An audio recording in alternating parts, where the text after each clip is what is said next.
Good evening. Welcome you all to the 35th lecture in the Democracy Dialogue series, organized by a new socialist initiative, an ideological political platform. This is Subhash Gatade. Our guest this evening is Professor Balveer Arora, founder chairman of Center for Multilevel Federalism, former professor of political science at JNU, former rector and pro vice chancellor at JNU 2002-2005.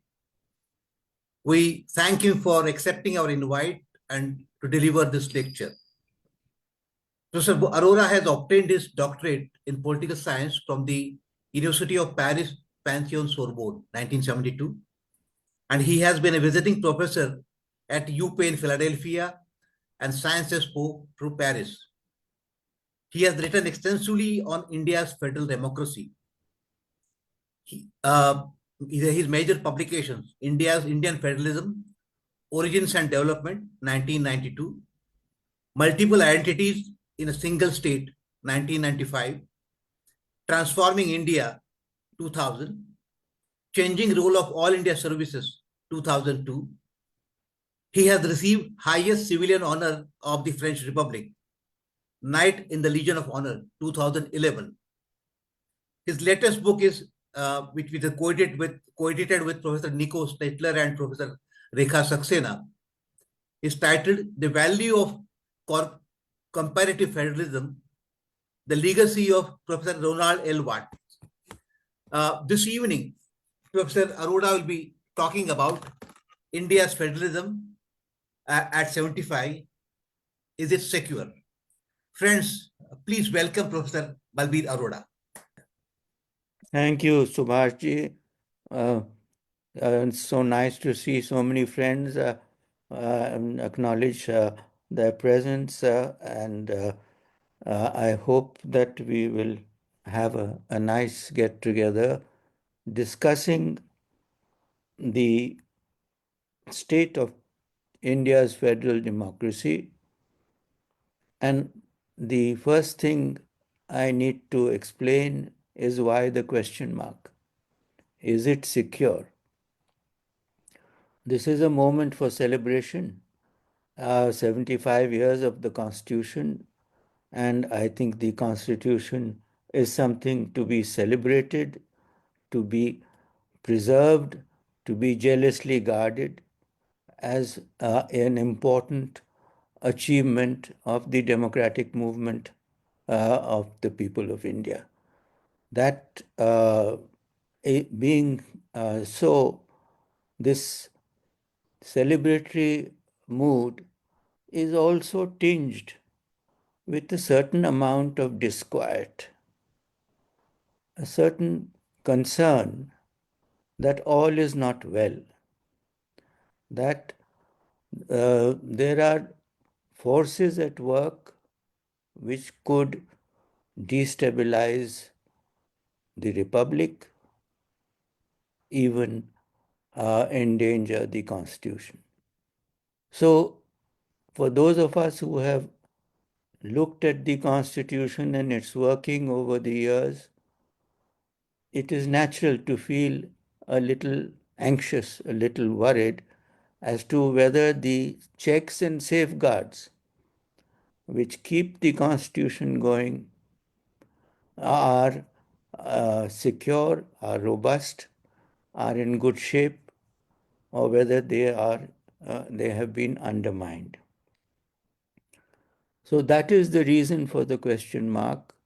It is, I don't intend to be overly pessimistic, but I think, as it's often been said, the price of freedom is eternal vigilance. And that is something that we need to keep in mind whenever forces which are likely to erode the Republican foundations of our political system, when they get stronger, we need to be wary, we need to be careful. So that is the reason for the question mark. My presentation to you today is split up into 5 parts or segments. In the first part, I will discuss the journey so far, the causes for celebration, and it's a bumpy ride, the ups and downs that we have encountered. The second part will be devoted to spending a little time on explaining the centrality of the federal fact in the Indian Republic. And why I need to spend time on that, why a separate section, is because very often the federal fact has been doubted, denied, and that struggle for it to gain acceptance has been something that is part of the journey. The third segment that I would like uh, to speak about is the question of how Republican institutions are being undermined. The undermining of institutions is something that is cause for concern, that requires vigilance, requires defense, and we have to see not only are they being undermined, but it is my contention that they are being suborned. Suborning is the act where I'll give you the exact dictionary definition. It is used when you suborn, for example, a witness in a trial to induce secretly to do an unlawful thing. To induce secretly to do an unlawful thing. We can reflect on that, but I think it says very clearly the inducement, the secrecy, and the unlawfulness are all contained in the word that I am using. The fourth segment is devoted to the consequences of asymmetric federalism being denied today. In my view, asymmetric federalism is a necessity and a central feature of our federal system, and its denial through a variety of ways is susceptible of weakening the foundations of the republic. And the final part, which I intend to deal with, the critical importance of government-opposition relations. Government-opposition relations in a federal system, they operate at multiple levels. They operate in parliament. They operate in the union of states. And this criticality is something that we need to recognize and to see how robust it is. So these are the ideas that I am going to lay before you for your consideration. The first part, as I said, there is room for celebration. There is reason to celebrate despite the question mark. We have to acknowledge the achievement, the complexity of the context in which the Constitution was framed.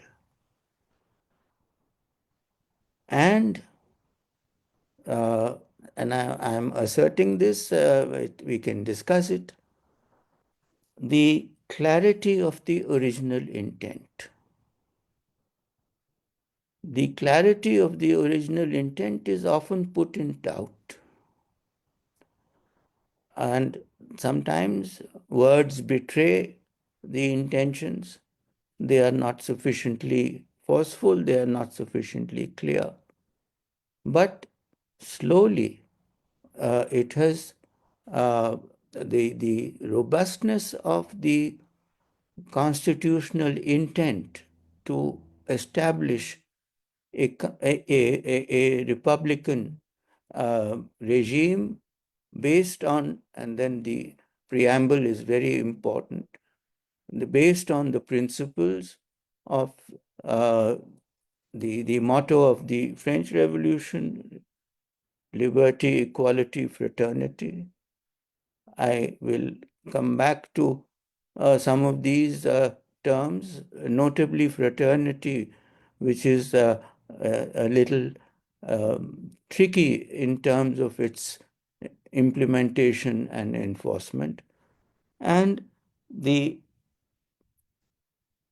we have to recognize that given the circumstances, given the constraints, and given the enormity of the task, we can only wonder at the product which has stood the test of time, regardless of the number of amendments and so on. That is but natural.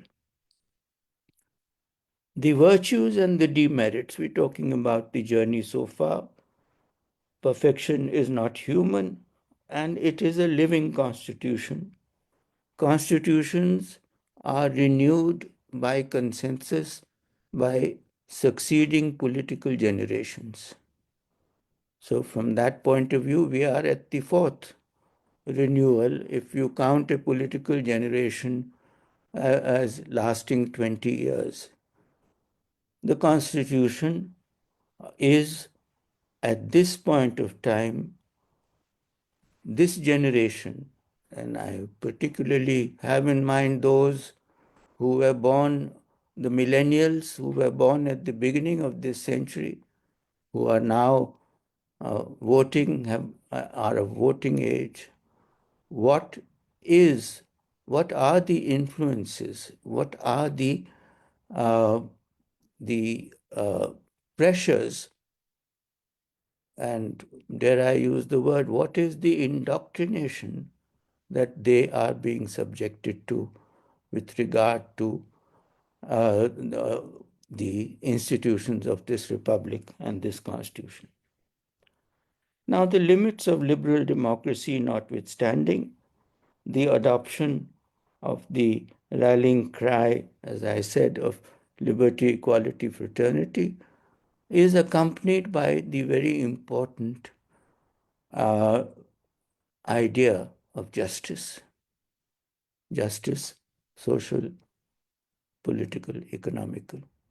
And these values, these ideals are certainly to be looked at in terms of their robustness in political life today. That is the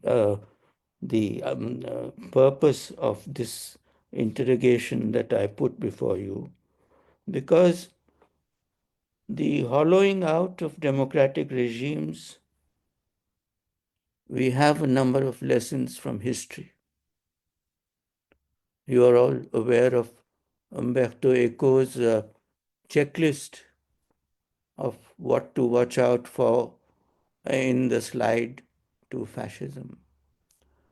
That those are warnings that other histories and other regimes hold out for us, that democratic institutions can be overthrown using the very same instruments that are that they create. The form remains, the substance is hollowed out, and all that with the appearance of legality, and we have courts to put a stamp of approval on things. This is something which we need to watch out for.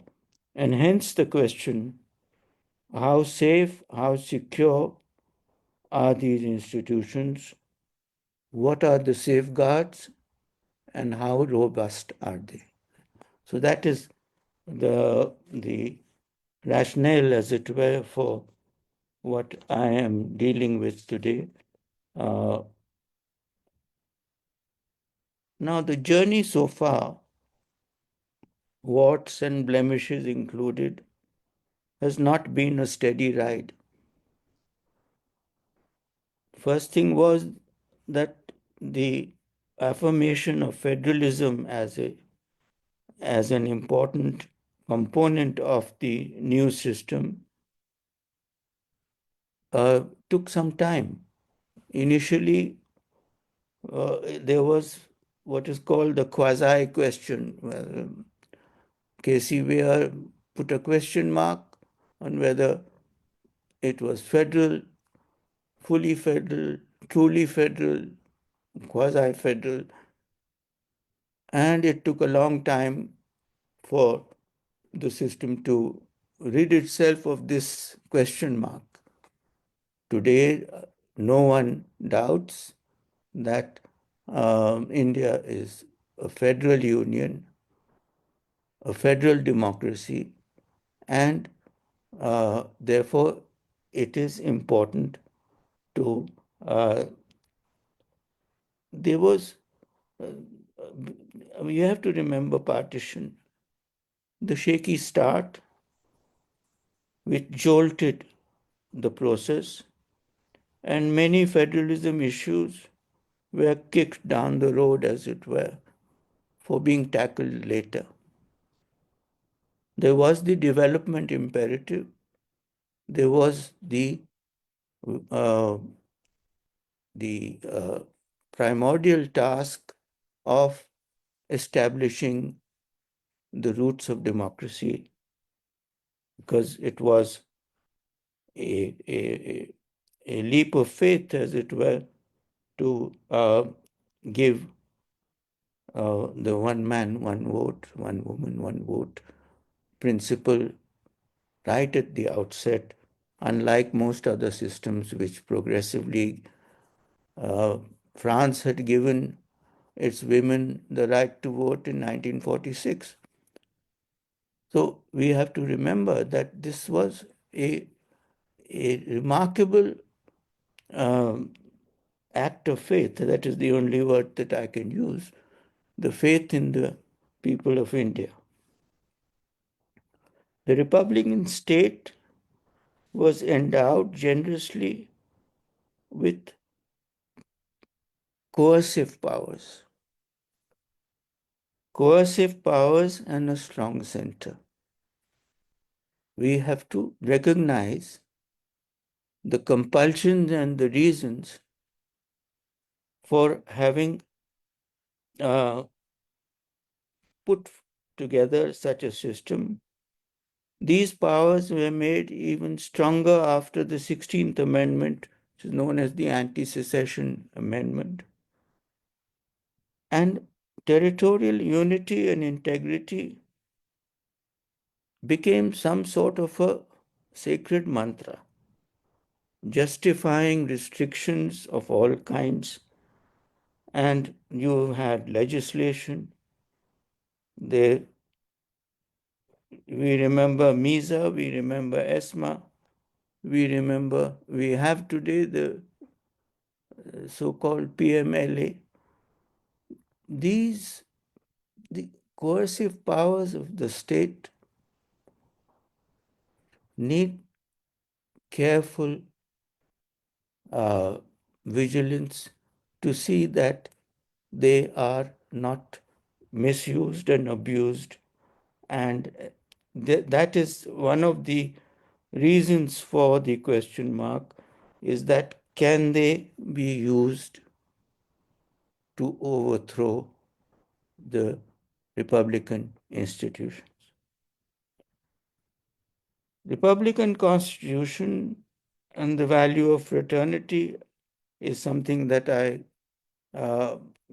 am currently working on, because while liberty and equality have laws to enforce them, fraternity has none.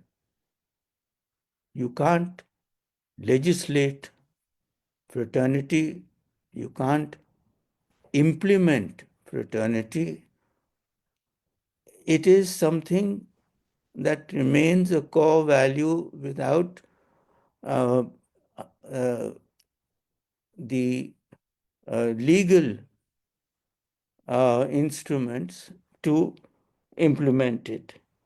And that is, I'm suggesting there are two dimensions to it.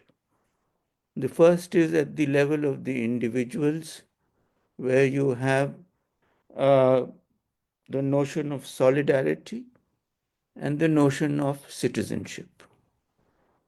These are two components which go into building fraternity. And then at the level of communities, the value which comes closest to fraternity, to promoting and sustaining fraternity, is secularism. Secularism as a method of promoting communal harmony and hence fraternal relations between communities. I turn now to the centrality of the federal fact.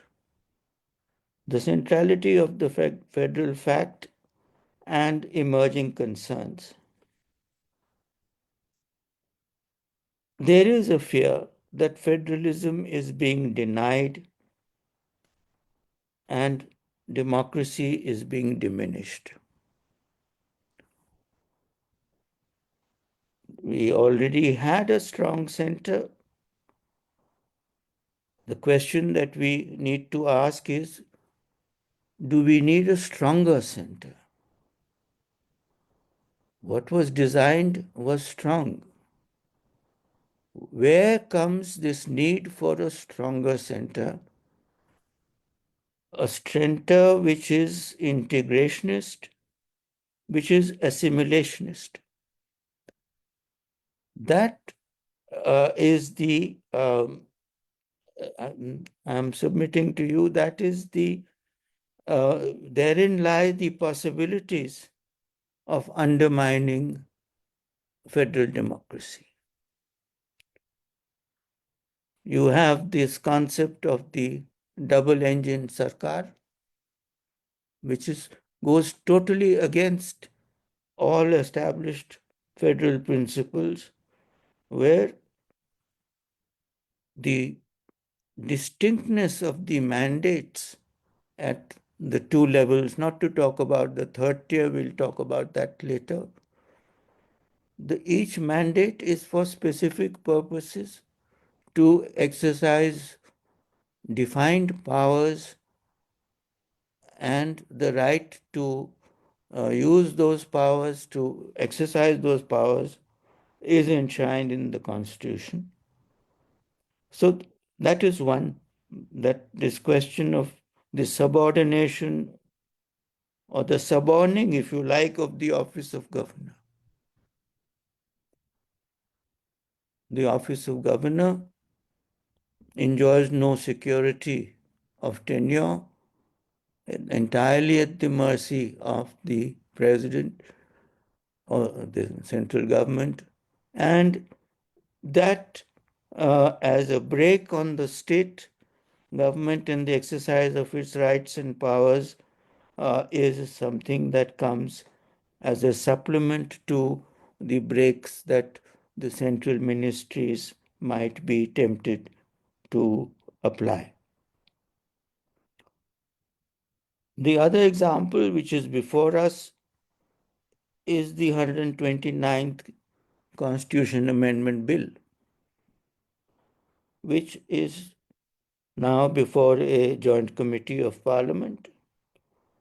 where a 5-year term the 5-year term that is enshrined in the Constitution in Articles 83 and 172 is sought to be modified with the uh, uh, slogan of one nation, one election.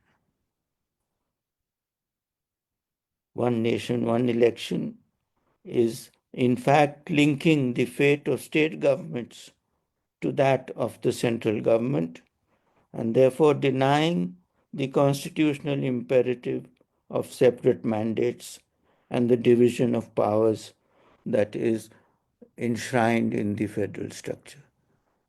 It is therefore, in my view, totally incompatible with the federal democracy as we have known it over the years as it has developed. The third element of the centrality of the federal fact that I wanted to draw your attention to is the question of multi-level federalism. There was the promise, and then the promise of the 73rd constitutional amendment, and then there is the achievement, the reality, the performance.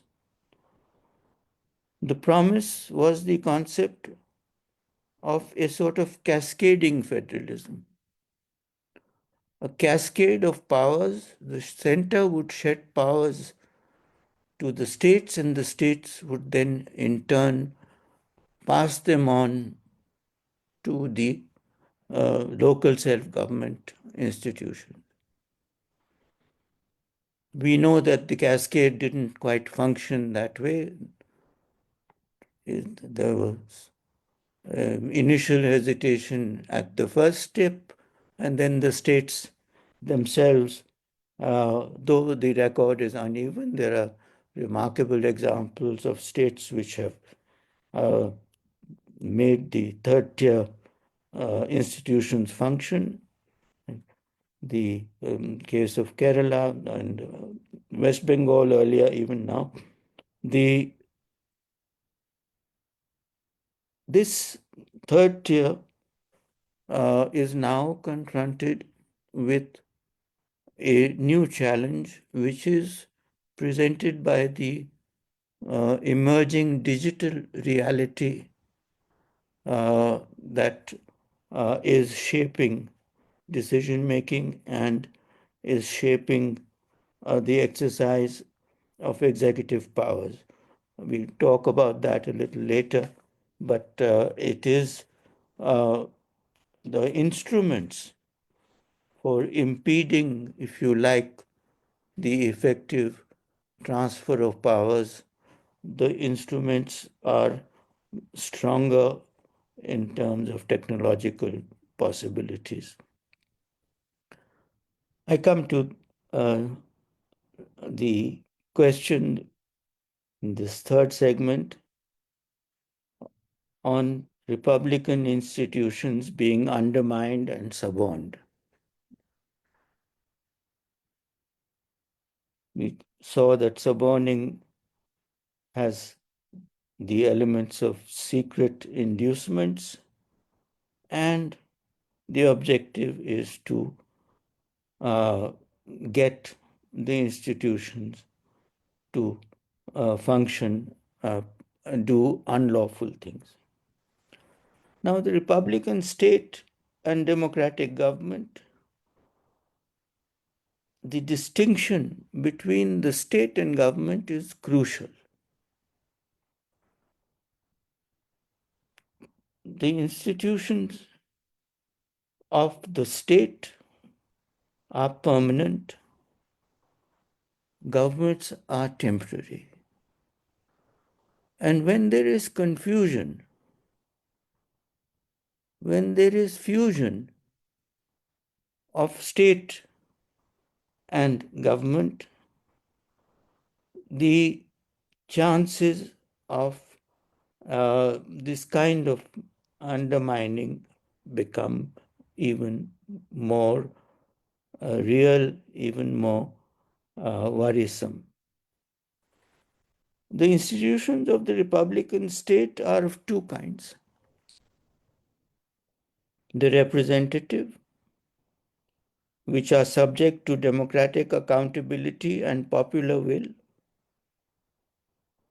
and the regulatory. Regulatory institutions represent a different accountability. They are accountable to the state, to the Republican Constitution. For example, the Election Commission of India. It is not subjected to any government. It is a Republican institution which has its accountability to its mandate and to the Constitution. Finally, the other worrisome factor that I would draw your attention to is the decimation of institutions performing important functions in intergovernmental relations. Intergovernmental relations are a core component of federal systems, and there are institutions which are designed to facilitate relations between levels of government. Earlier, you had the Planning Commission, with all its faults, did provide some sort of a forum for states to bargain with the center to present their viewpoint and to obtain assistance. You had the National Development Council, which was the body which approved the plans. You had later on the Interstate Council under Article 263, which was set up in 1990, I think 89-90, and the functioning of this council has been very patchy, very irregular, and it's now more or less gone into hibernation. So these are some of the institutions. When we said what are the worries and the concerns and why the question mark, these are some of the institutional dimensions which are cause for the questioning of whether the institutions of Republican and democratic federalism are robust or not. As a subset of these concerns, I wanted to deal with the question of asymmetric federalism, the importance of asymmetric federalism, and the denial of asymmetry as a constituent feature of the federal system. We have the example of Article 370 having been abrogated and the statehood of Jammu and Kashmir having been abolished, them being relegated to the status of union territories. We have the case of the confusion with regard to the legislative and executive powers of the National Capital Territory government of Delhi. We have the tragedy of Manipur, and we have the unresolved issue of Nagaland, where the demand for asymmetric federalism, it was with Nagaland after Kashmir in Article 371 that a separate mini constitution was incorporated for giving Nagaland a asymmetric arrangement. All those arrangements are being denied, are being contested. So, what is the philosophy?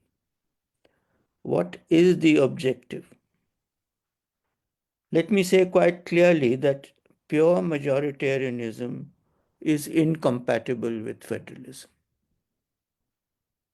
The two are conflicting, contradictory. You cannot have pure majoritarian rule and have simultaneously a federal system. Unity without uniformity is the essence of federalism. The moment you lean towards uniformity, you are undermining unity. That is one of the consequences of the integrationist approach, which, as I said, is visible, the consequence in Manipur and in other northeastern states. So, is federalism under siege? Is it threatened? The assimilationist policies and the fragilization of the delicate equilibriums of the Northeast, not to put too fine a point on the situation still unresolved in Jammu and Kashmir. These are some of the areas in which there is cause for concern, because the solutions that are being promoted and proposed are leaning towards unity in uniformity. And that is the danger that the system faces. Finally, I turn to the question of the importance of government-opposition relations. I think they are critical. In a parliamentary federal system, government-opposition relations are the cornerstone of the functioning of the system that is put in place. There is, on the one hand, the deterioration of relations at the union level, in parliament, and in other institutions which require a minimal working relationship between government and opposition. Opposition in a federal system is also located within the union in different states which do not share the same political color as that of the center. The mandates are explicitly split by the Constitution. There are two mandates,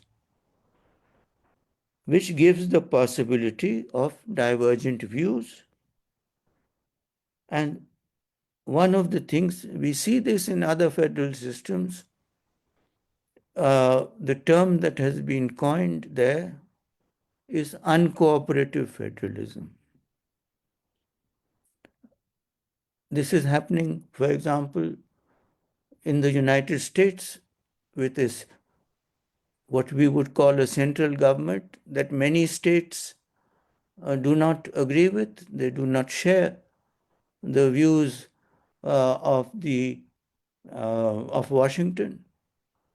And this will again present itself with the second tenure of President Trump.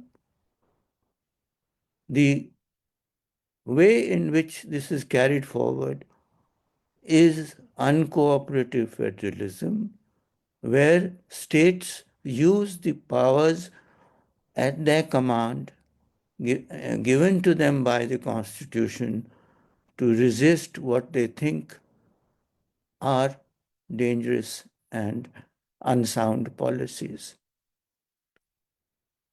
That possibility would be undermined by the one nation, one election proposition that is being pushed. So that is the opposition in federal systems that I would like to draw your attention to. And finally, the punitive federalism that is exercised, that is in vogue at times, vindictive exercise of the vast array of central powers and agencies to punish those states which do not toe the line, which do not agree with the policies that are being pushed and promoted by the union government. So, in all this, and I come to my conclusion. Hope I have not taken too much time. You should interrupt me if I. What is at stake? What are the emerging concerns? The values and beliefs of the new political generation sometimes is a cause for concern. The educational system is sought to be captured.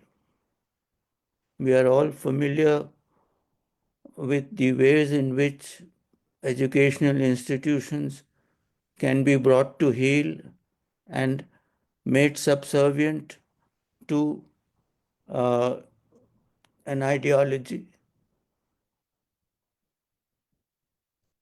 More worrying is what is happening at the secondary school education stage, where textbooks are being changed, history is being rewritten. So, what kind of education is the younger generation receiving? Their minds are being formed by indoctrination. And as I said, the millennials, those who were who attained, who were what they were 10, 12, 10 years ago, they are voting.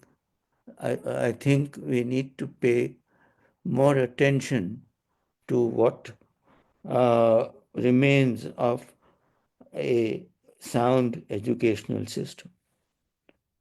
The second issue that, in conclusion, I would again emphasize is the importance of defending republican constitutions and institutions, which give space and voice to democratic expression, to democratic dissent. I think the right to dissent and the freedom of dissent, and there is the media which is before us, is something that needs attention. As I said, there are two sides of republican institutions with different norms, with different role definitions. There is a representational process which throws up institutions where partisanship is the accepted norm. They have to be distinguished from the institutions which are entrusted with the task of implementing policies without fear or favor, without ill will. So their partisanship is not the norm. Neutrality is the norm. I think merging of these two is the cause for concern. There is a tendency to lose sight of these two spheres, the representational and the regulatory or the implementation. You can't have the same norms for both. So I conclude now with just two final points. One, I am submitting that federalism has imparted resilience to Indian democracy. And the second thing is, again, I would say majoritarian democracy is incompatible with the federal principle. So, unity in diversity, how much unity, how much diversity, sacrificed at the altar of uniformity? Those are the questions that I leave with you. Thank you very much.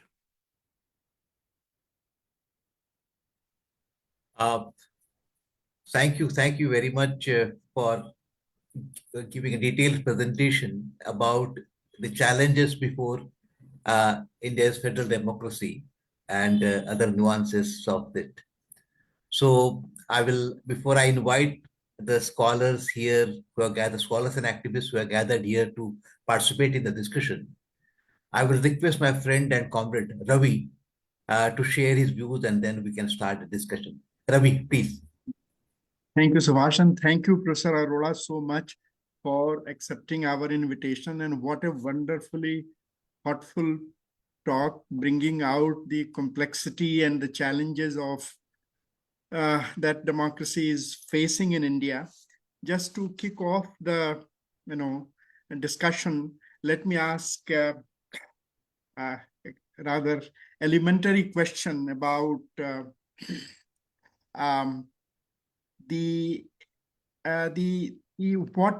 what will be the foundation and what is the foundation of federalism underneath the constitutional framework. The reason I am asking is that the threat, majoritarian threat that has come via Hindutva, ascendance of Hindutva, it seems that some idea of India, is sort of deployed, as some idea of nation.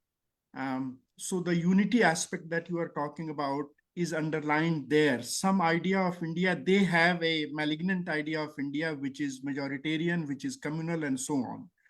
My question will be that in order to resist that, in order to fight that, the constitutional framework of federalism, would it need some underlying support from the society? I mean, if their idea of India is to be challenged, do we need another idea of India, or just the constitutional legal framework as one key aspect that you have brought out is the federal aspect? Will that be enough to resist the traction of idea of India, whether good idea of India or bad idea of India, or will there be, shall we need some support to, when well, let me just stop at that will we need some idea of India to challenge their idea of India, or will the constitutional framework, including the federal structure, will that be enough to resist that? And if that is enough to resist that, then why their ascendance? Why their traction of idea of India as Hindu India? Yeah, I think that you've put it very well. Is what is there enough to resist this homogenizing Hindutva, Hindu India ideology, or do we need something else? Do we need to change, to strengthen? In my view, the federal democracy that is enshrined in the Constitution, if it is allowed to function in the way it was intended by the Constitution, would be sufficient to resist this idea. As I said, majoritarianism is incompatible with federalism, and the way in which integration and assimilation are being thrust is again. Now let us come down to brass tacks. We are heavily reliant on the judiciary to interpret this constitution. So the judiciary has a key role in sustaining the Republican intentions and the foundations, which are built on the idea of unity in diversity. To put it very simply, the moment you accept that unity in diversity is sacrosanct, a lot of the projects fall by the wayside because they don't meet the requirements of diversity. The attempts to change the Constitution, the attempts to alter this framework are the first things that need to be resisted. It's very clear that if the framework is changed, where are the robust defenses left? If from within, and I again said that these are hollowed out, that the form remains, but the substance is emptied out. So the principles, the preamble, are worth defending, are worth fighting for. And that was the whole question. Are they robust enough, or can a determined leadership bend them to its will? Which is why I ended with the crucial question of government-opposition relations. I think that those are the instruments that are available to us. We are committed to democracy, we are committed to the principle of universal suffrage, and so it is through that all the defenses have to be reinforced.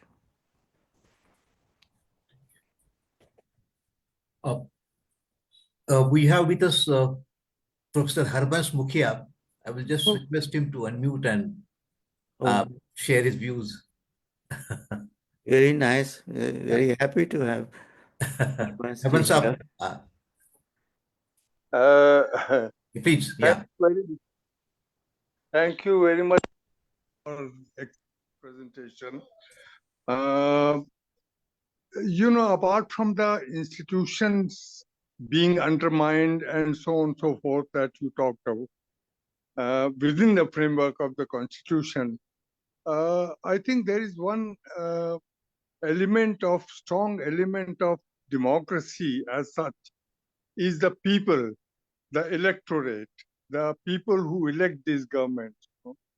And I think the establishment of or acceptance of democracy in terms of electoral democracy, in terms of elections being held regularly, free and fair elections, multi-party elections, that is the equivalent of democracy.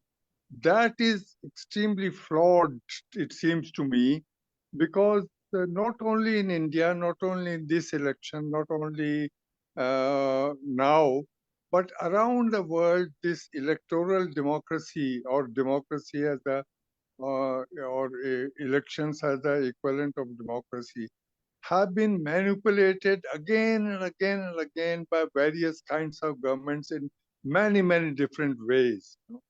So I think the structure of, or rather the very concept of democracy as the equivalent of elections is flawed in the sense that it gives enough space for, it has given enough space, it will continue to give enough space for to any government anywhere in the world at any point to manipulate and lead it astray astray in our terms, astray from the original intention of the constitution. So I think what do we do about the very concept of democracy that we have inherited, that we are not only in India but everywhere, that we have inherited, that we are continuing to rely on as the sort of manifestation of democracy. So I think beyond all the points that you have made about institutions being hollowed out, etc., judiciary, press, etc., they are very well made. They have been they are so evident before us. But I think beyond these, I would like you to go beyond that and reflect on the very concept of democracy that we are operating with. Thank you. No, thank you, Armasji. I think it's always a pleasure to listen to you, to hear your views, and I think now what you are saying, I'm fully in agreement, 100%, that democracy is not only about elections. Electoral democracy is one of the most superficial elements of democracy, and today in this world, no regime dares to call itself undemocratic.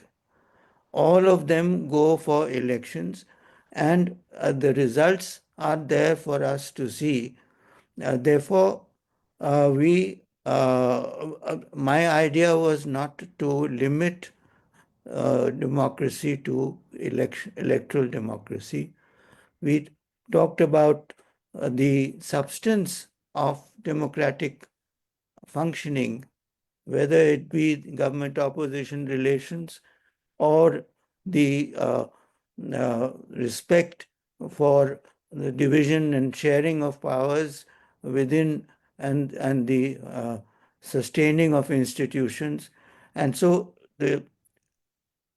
I couldn't agree with you more. Elections are not enough. Elections are important in the sense that it's important to have free and fair elections.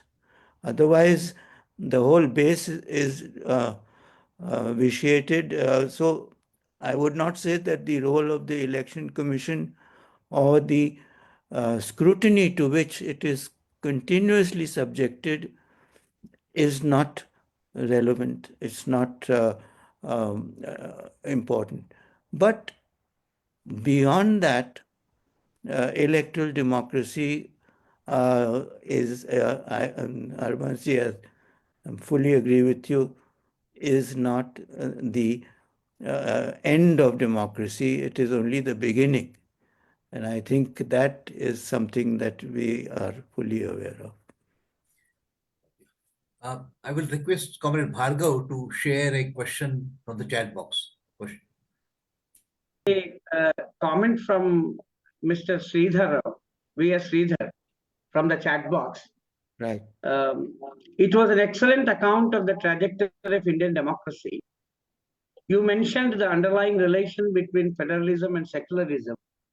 No doubt combating majoritarianism is essential for securing secularism.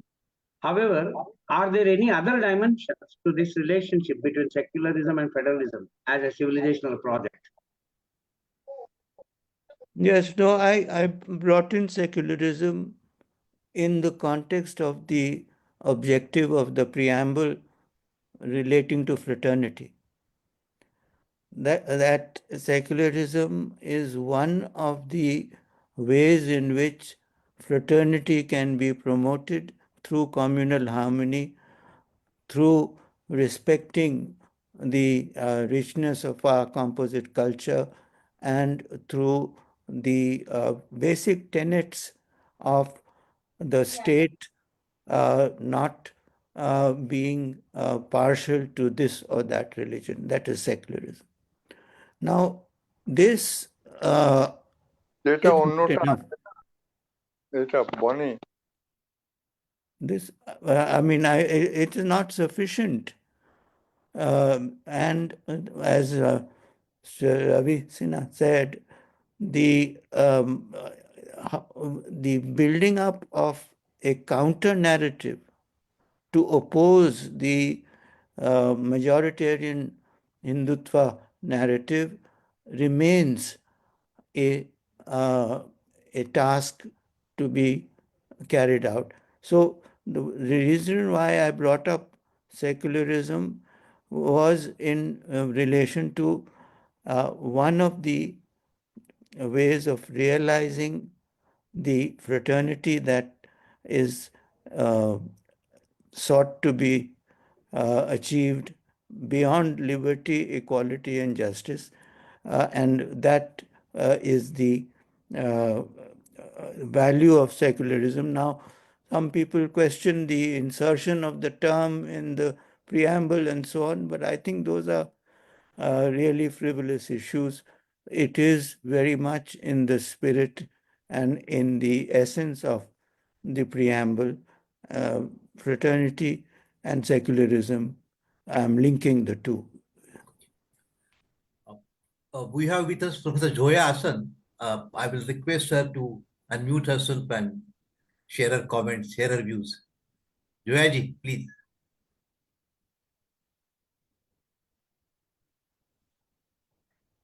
I'd like to see Zoya too. Yeah, she's Joya ji, please. First of all, compliments to Balveer for a wonderfully lucid presentation, as one would expect him to do. So it was an excellent presentation. I thought I could just make one point, because Balveer emphasized in the end also government opposition relations and how that could act as an antidote to federal erosion. I think if I understood him right. Now, but I think the basic problem is that the space for opposition has been so considerably reduced. All forms of opposition are demonized and as anti-national, and all forms of opposition are not only demonized but restricted by various means. So then what are the possibilities for opposition to reverse federal erosion? Thank you. Yeah, thank you, Zoya. Yes, you hit it on the nail on the head. The space and voice of the opposition is finding it increasingly difficult to be heard and to be effective. And that is partly the struggle over the instruments which the so-called influencing instruments, the media, which has been totally captured. But there are encouraging signs. I would draw, in the spirit of what we were discussing earlier, attention to the possibility of states being effective oppositions, even if in parliament the numbers, though the numbers are better now than they were earlier.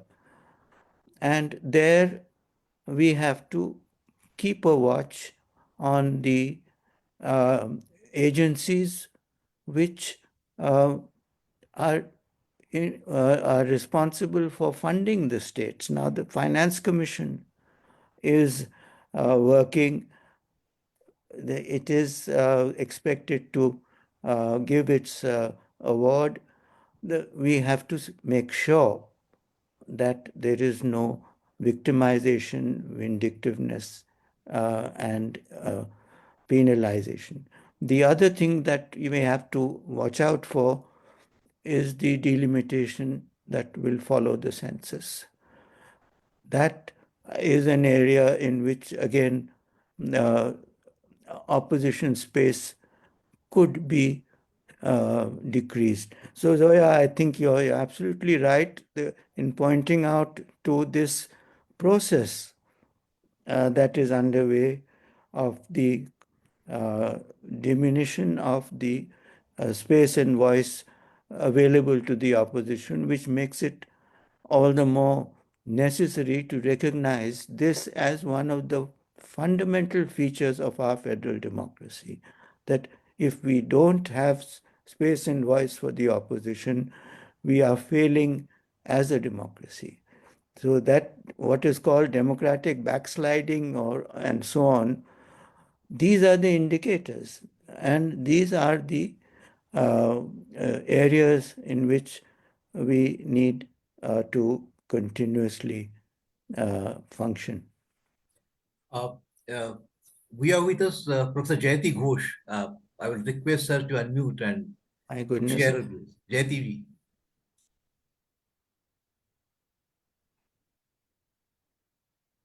Professor Jayati Ghosh.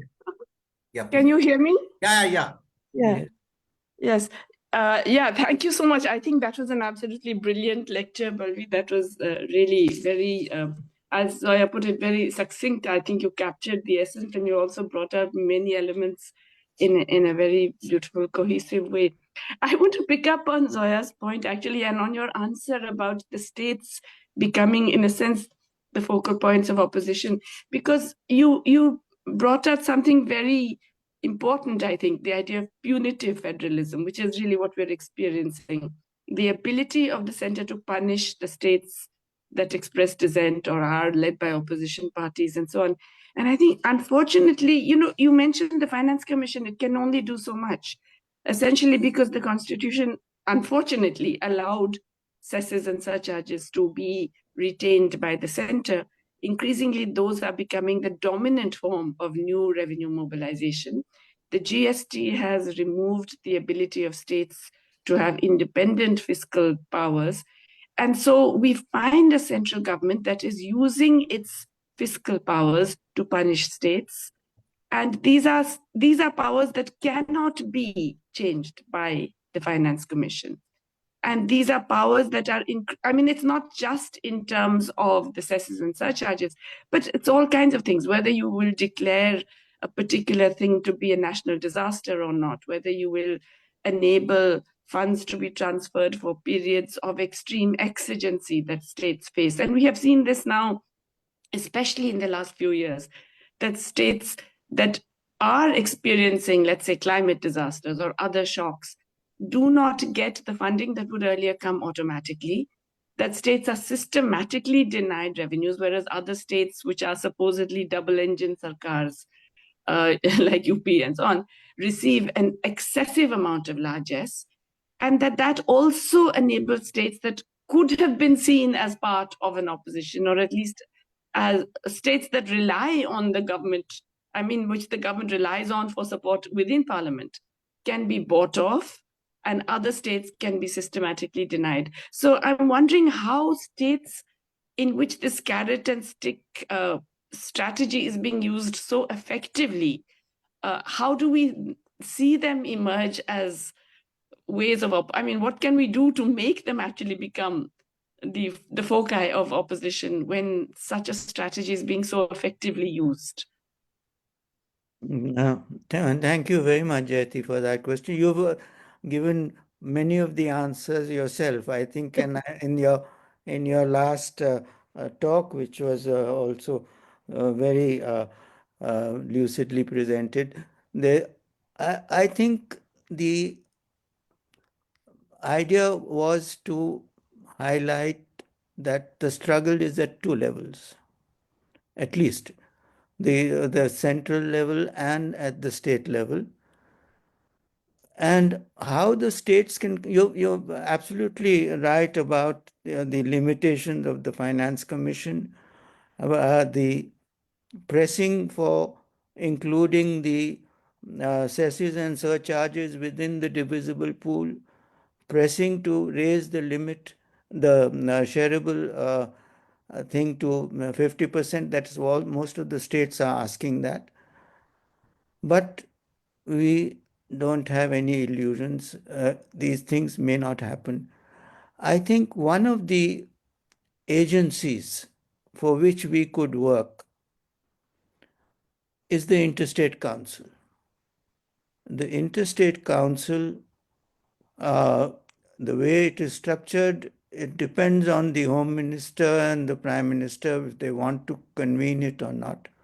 If there was a sustained demand from the states to convene the Interstate Council to discuss important policy issues, for example, what you mentioned, the whole question of how disaster relief is handled is totally arbitrary. I mean, there is a strong case for having these discussed in the Interstate Council and coming up with recommendations with objective criteria on how this should be distributed. The other thing, Jayati, that I think you're absolutely right in mentioning is that the victimization of states who do not toe the line, it has to stop. There has to be a mechanism. Earlier conclaves of opposition ruled states took place. That strategy also can't be set aside. But at an institutional level, I think the Interstate Council is the body which could cause some amount of embarrassment to a central government that is pursuing these partisan policies. Bhargav, please. There is a comment and question from chat box. I would like to relay that. It is from Mr. Tanveer Aizad. Indeed, an excellent presentation focusing on the dangers to federalism and democracy. Of course, we can't legislate for a fraternity, but can we have a political-legal framework for reconciliation of conflicts between different identities? Is asymmetrical federalism sufficient enough to deal with such conflict? Yeah, that Tanveer has asked some very pointed questions on linking fraternity to asymmetry. Now, the two are linked in a vague sort of way, in the sense that asymmetric federalism allows diversity to find expression. The artificial ironing out of diversity and flattening of diversity through an assimilationist approach is what asymmetry gives you protection against. And therefore, it's a value to be defended. The question of fraternity is a much wider question, which Tanveer, I've also invited you to explore with me. There is, on the one hand, when fraternity is disturbed, the process of truth and reconciliation. These are areas in which we have not sufficiently worked. That how do you repair the damage to fraternity? We all recognize at some point of time that fraternity has been damaged by forces which were intent on fracturing the social fabric. What is the process of repairing that damage? The answer is not in asymmetric federalism. It is in a different area where we need to reflect. And I think that is the reflection that all of us are engaged in. I myself am not giving answers from the federalism toolkit to this bigger question, which is a vital question as far as democracy and Republican values are concerned. Professor Arora, there is a request for elaboration from chat box. It's from Asha Glenis D'Souza. Thank you for your excellent and well-structured presentation. Could you elaborate on the role of social media in Indian democracy, especially the BJP IT cell kind? An interesting question. The name of the questioner again, please? Asha Glenis D'Souza. Okay. I don't know whether I pronounced it correctly or D'Souza, not. D'Souza. D'Souza, Asha D'Souza. You're okay. Yes, thank you for the question, Asha D'Souza. Social media has emerged faced with the blocking off, if you like, of the established traditional media. Social media has emerged as a powerful tool of communication. And I think it's all for the better. The subscriptions to YouTubes, the so-called YouTuber influencers and so on.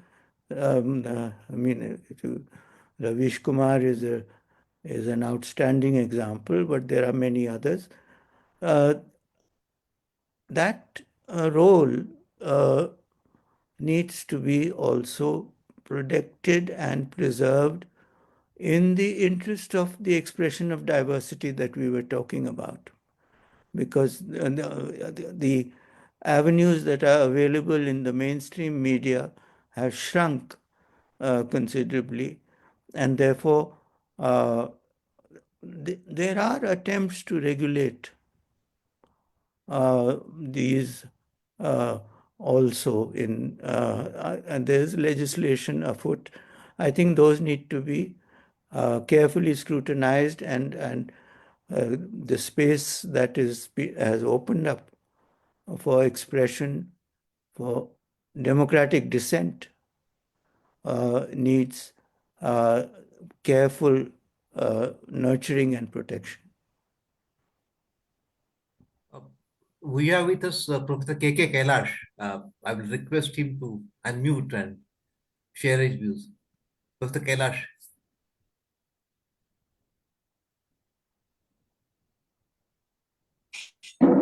Thank you, sir, for this presentation.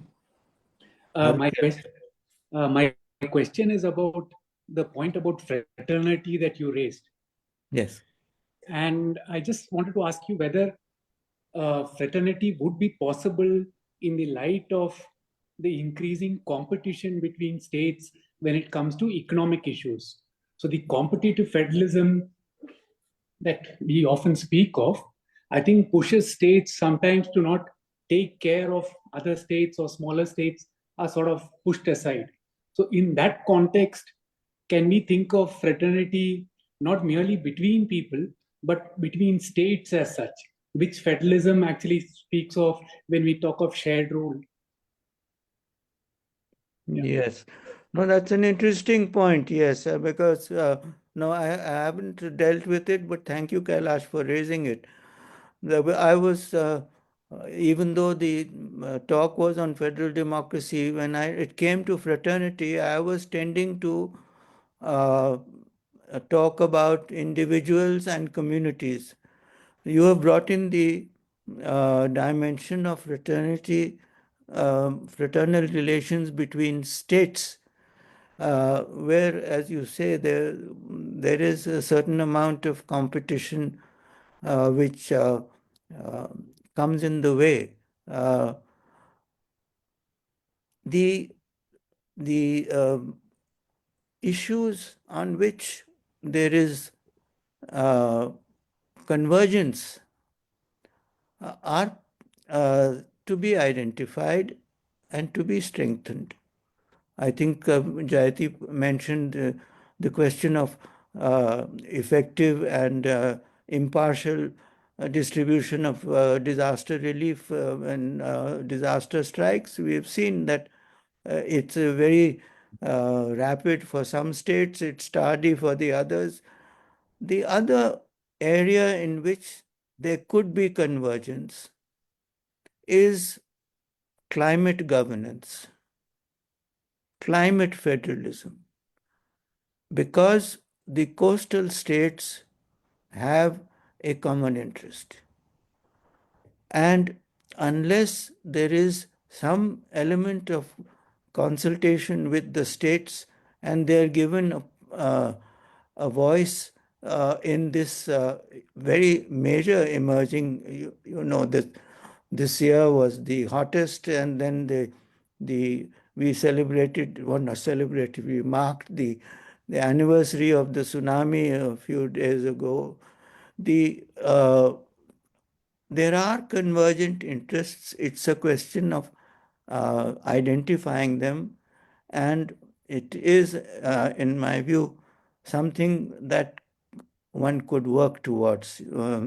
So Kailash, thank you for identifying this issue also of fraternity between states.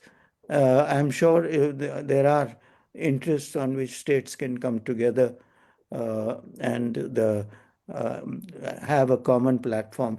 On delimitation, on the census and what is going to happen after that, I think there is some possibility of concerted action. Can I just Zoya, ask? please. Yeah, Zoya is wanting to say something, yes. Yeah. Yes, I think now I have the camera on. I didn't have the camera. Anna, you have the earlier. camera. Thank you. Yeah, I'd like Balveer to reflect on the role of the judiciary. To what extent is the judiciary facilitating the centralizing goals of the present dispensation?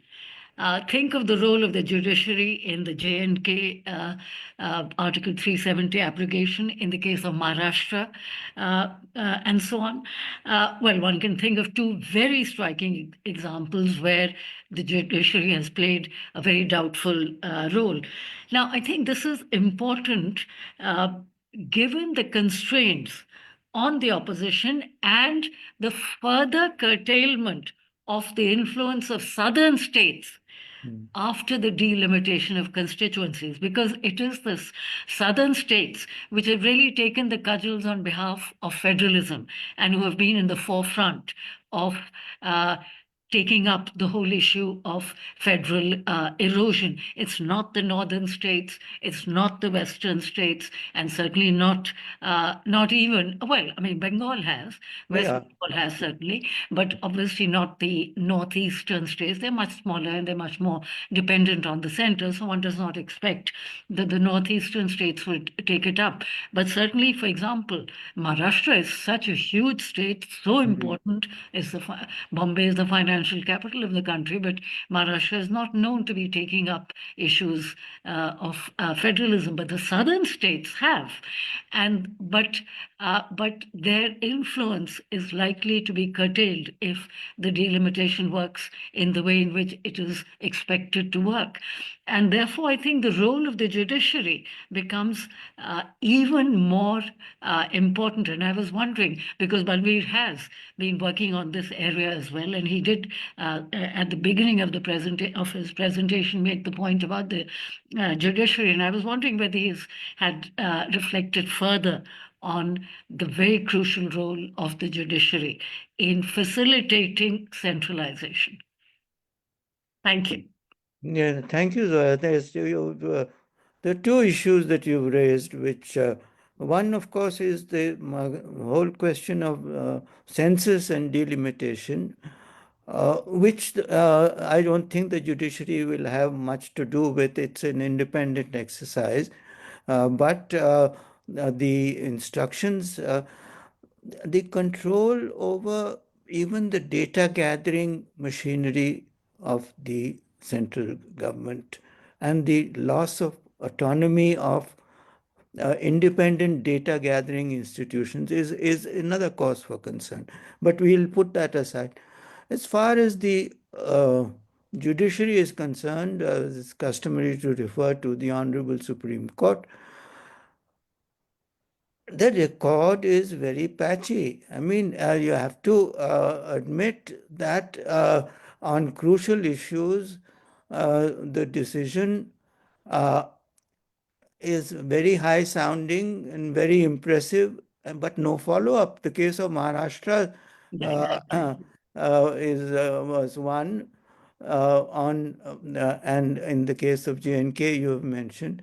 So it comes down to the erosion of institutions which are intended to be suborning is the word I used. I mean, what sort of incentives we will not go into because we don't want to cast any reflections on aspersions on the honorable judges, but the fact of the matter is that this year we are going to have 3 Chief Justices. Now, what can we expect of the judiciary if they are already thinking of what they are going to, what is going to happen to them in a few months? Then there is the other question of the way in which appointments and the collegium is functioning. It's a very complex thing, Zoya, and I don't have any answers to it, but one only hopes that the public scrutiny, I believe, is the only way in which we can hope that sound judgments can be delivered. But I don't want to be hauled up for contempt of court, so I won't say anything more.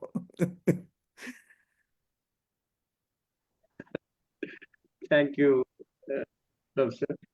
And there is a question I'm relaying from chat box, and it is by Mrs. Malati. Wonderful presentation. Thank you so much for providing us this insight. My question is, if empowering states is a solution, if it is the case, then what are the measures to be taken and by whom?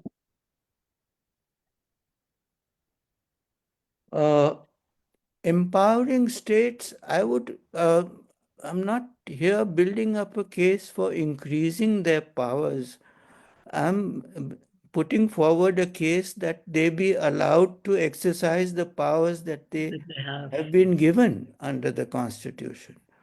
It's the erosion of powers that is worrying.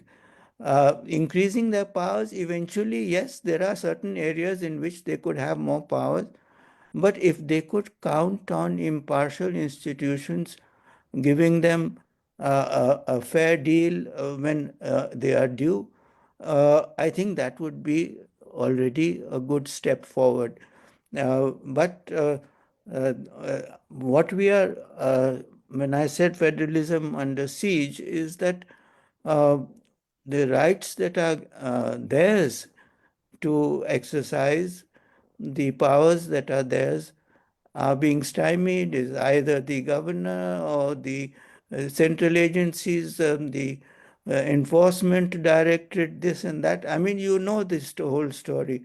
So the idea is to regain their powers. The enhancement would come perhaps later. Bhargavji, Please. Please. I am Bhaskara. I posted a question. I read it. I consider proportional election system is some sort of guarantee to federalism. I request the valuable opinion of Professor. Yes, I posted that this is question. one of the issues that has been hanging fire for a long time, as far as the electoral system is concerned, because the debate between first past the post and proportional representation, and I think the jury is still out in a number of countries which have tried it. If some of the glaring defects of the first past the post system were to be remedied, then the proposals that have come, which seem to be the most workable, is a mixed system with certain number of seats would be by proportional representation in one of the houses, if not both. But at the moment, I would say that my first concern is free and fair elections. Let us ensure the basics. And then, it's a luxury to say that we can have some of this and some of that. But the whole idea of free and fair elections and of a strong and robust and independent election commission, if that can be secured, some of the doubts that have arisen in the public mind on the process itself would be set to rest.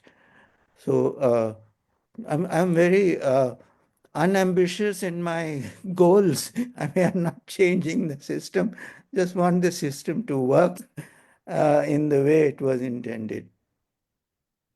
Professor Savita Singh has raised some questions in the chat box. I will ask her to unmute herself and raise those questions. Savita ji. Hello, Savita. Hi. So it was obviously quite a brilliant presentation, Balveer. The thing is, all the questions that you've been answering in so many ways, the queries that one has is also getting answered. But I want to ask you a question. Is it possible to make an ethical argument to describe and analyze whatever is going on in the name of New India, particularly playing with its structure, federal structure, which is a constitutionally provided structure? The linkage that you created, I think it's a brilliant linkage between secularism and federalism, and the relationship between citizens, is not just one of unity, but simultaneously it is also based on difference. And huge debate, equality versus difference in feminist discourse. I was wondering if we can, you would like to also argue that it is not only undemocratic, but also unethical. I'd willingly go along on the unethical part, yeah, because there's it is, but before we come to ethics, unfortunately, the Constitution lays down values, but then doesn't specify them in terms of ethics. The differences that you are talking about, I cover under diversity. I mean, when I say diversity, I include all the differences, the rainbow, if you like, and this is the value that I link on the one hand with federalism in the unity, uniformity versus unity in diversity, and then on the other hand, I'm tempted by your. We'll talk about it. This ethics is something that could be fruitful, particularly when we talk about relations between communities and on the question of fraternity. Savita, you and I have a conversation to have on fraternity. Yeah, sure, surely. I mean, you provoke us to think more intensely about our relationship, how it has been disrupted, and how one is coping with the fear, the fracture that is arising and fear that it is instilling. Yes. So I thought that, an ethical argument also can be made. I think you have used a word which is very important, which we haven't used till now, which is fear. Yeah. I think it is one of the realities of our present day predicament, if you like, that there is so much fear which is totally unwarranted and unjustified. So there your ethics come into it. And Balveer, I also wanted to thank you. I didn't have a word like suborn that you have used for describing what is happening in the name of how institutions are being made to function in a certain way and being hollowed out. And I think this word I'm going to use, and maybe when I use it in a written text, I will give you the credit for it. Well, thank you, and I hope that after you use it, others will too, and it will spread. Indeed, it's a brilliant concept and word that you brought in today. Given the majority of the BJP, will they dare to change the constitution and remove the secular and socialist from the description of the republic? It is from Mr. Raman. Okay, thank you. Yeah, no. First of all, I think fortunately the numbers don't add up for easy changes in the constitution. So from that point of view, we are a little reassured by this election, and that 400 par didn't happen, and that we are it will be difficult not only to get it through the two houses, but also to get the concurrence of the states in many of these issues. So that is one. The other thing that there was a second part to the question. I should have noted it. One was whether the constitution is going to be changed. No, I think that it's not on the cards. What is the second part of the question? I'm sorry about that. No, the second part is the removal of federalism, so secular and socialist from the the description of changing of the republic in the preamble. No, I think no. You know, one of the things that is happening is that everything is being kept as it is, but the substance is being, I again use the word, hollowed out. Secularism is in the preamble. What good is it doing in terms of, in the sense that without removing it, the violations of the secular principle are so deep and so frequent that you have a prime minister and a chief justice praying together. I mean, this is where in a secular country do you have that kind of thing? So, I mean, I don't want to give examples, but we know that they don't need to remove many things to do exactly what they want to do. Here is another last question in the chat box asked by Minu Gundevia. I have questions for Professor Arora. Ji. What political system does India need for economic growth? And how does he view China's political system? Is it democratic or not? Which has allowed it to develop economically at an unprecedented rate. That is Minu Gundevia's question. Yes, and the Chinese system is fascinating. I'm now reading up about, a lot of literature is coming about Confucianist democracy. And my compliments to the government and people of China for having achieved what they have achieved. I have myself visited China on a few occasions and very impressive there. However, I think in the case of India and the system of federal democracy that we have, if we are able to protect and preserve it, the prospects of growth and development remain intact. The fact that it is lopsided, the fact that it is so uneven, that it's so unequal, is a different matter. It's a matter of policy. But I think it's difficult to think of a different system till we get the one that we have to work properly. And the Confucianist democracy is an interesting concept. If I read more about it, maybe I'll be able to answer the question. Okay, so Subhash, if I can come in at the end for the second time, I was wondering, when we were children in Nehruvian era, we had Nehru at the center, which was, we had an enlightened democratic center. But at least in North, it was common to say that all the regional Chhatraps were regressive and represented feudal interests.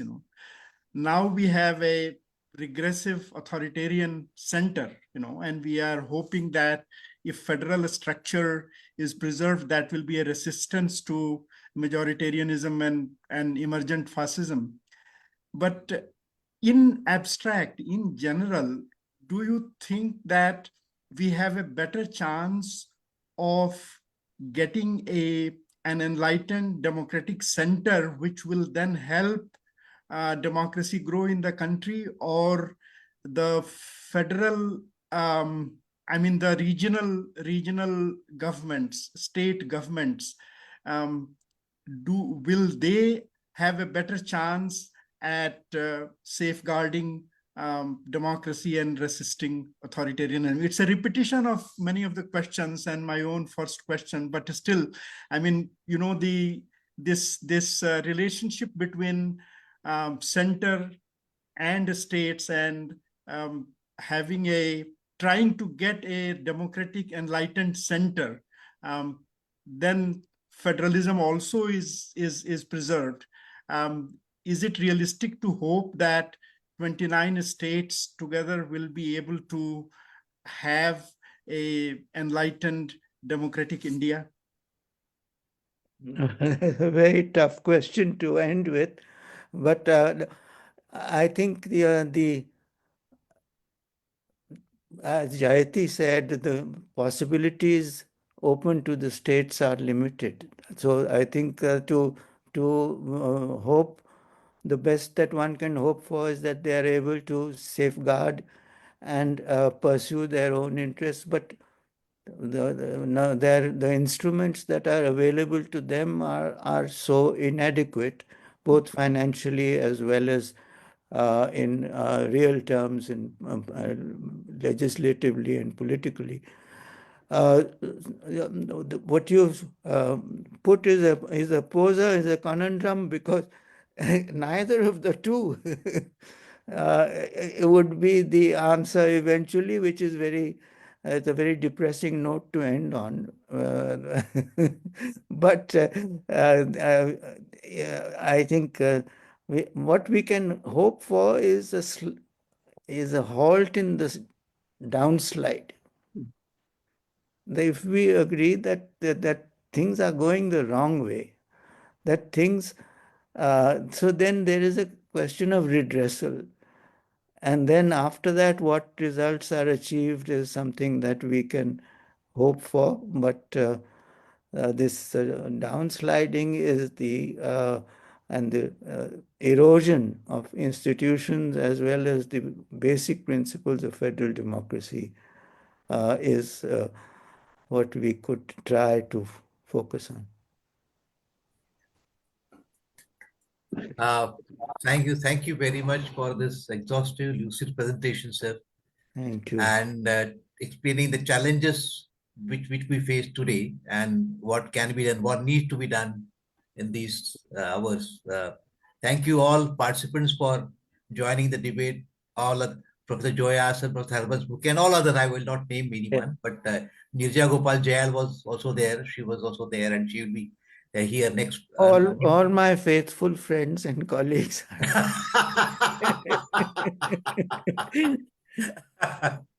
So she will be here 26 January. Professor Jayal will be in the 36th lecture she'll be delivering. So thanks once again, Professor, and all the participants for joining, and please keep joining. Thank you. Thank you. Thank you.